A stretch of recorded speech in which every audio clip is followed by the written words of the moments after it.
The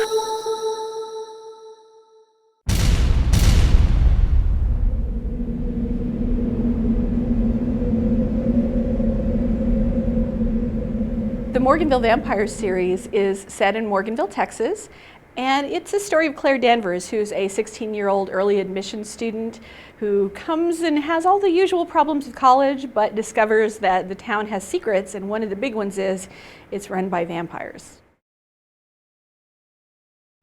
Morganville came to me in a conversation actually with a friend. I was trying to figure out a new way to talk about vampires. And everything that I thought of seemed like, oh, people have done it before and probably better. But I thought about, I was driving home and there were street lights and they were really far apart. And it occurred to me that if vampires planned a town, that is one of the key elements of vampire urban planning, to give them lots of room to move around in the town. Claire's friends in Morganville are very important, I think, in this story. Claire quickly runs afoul of the mean girls on campus and has to move off campus, and her only available housing is a kind of creepy house that already has 3 residents in it, which is Eve, Shane, and Michael. The house is owned by Michael.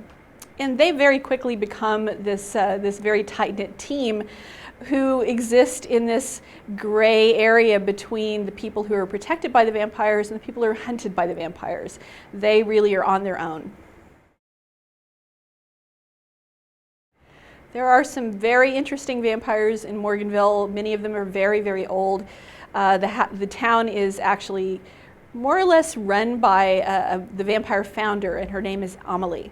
And Amelie has a lot of secrets herself, but her second in command is Oliver, and there's a crazy vampire scientist too, whose name is Mernon, and he has a lair. Everybody should have a lair. My favorite character to write in Morganville is actually a tie. It's a tie between Shane and Mernon. And it's usually because Shane will do exactly what I think he's going to do in a scene, which makes it quite easy for me to write him. And Mernon never does anything I think he's going to do. He completely takes off in insane directions, which is part of what makes him so fun to write. So those are my 2 favorites. As far as least favorites, I think that any of my least favorites have already been killed off.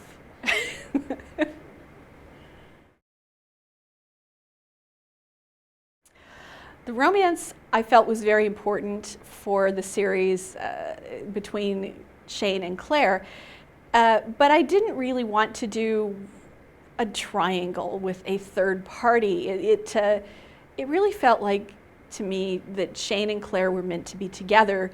And so it was about them finding that relationship and expanding on it. I felt that putting a third person in there really wouldn't have served the story very well.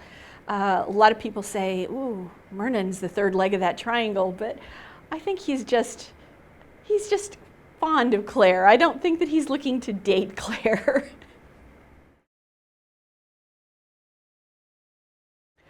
The series is indeed 10 books and counting. Bite Club is number 10, Last Breath is number 11, which will be out in November. And it's going to at least 12 books. I've already got 11 finished. 12 is in the planning process right now.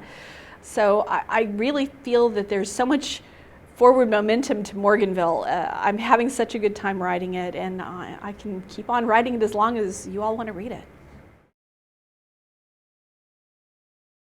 I have met some of the most wonderful people on tour, just fans from everywhere.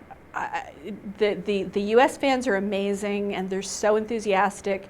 I've had a wonderful response in the UK. The UK fans are just crazy and wonderful, and Australia now, super. Everybody I've met here has been absolutely wonderful, and I'm really looking forward to coming back. Ooh, one thing about Morganville that I want to reveal. It's not a place you want to live. No, you already know that.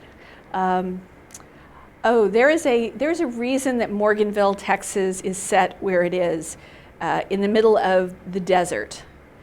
I can't really tell you why, but you'll find out in book 11.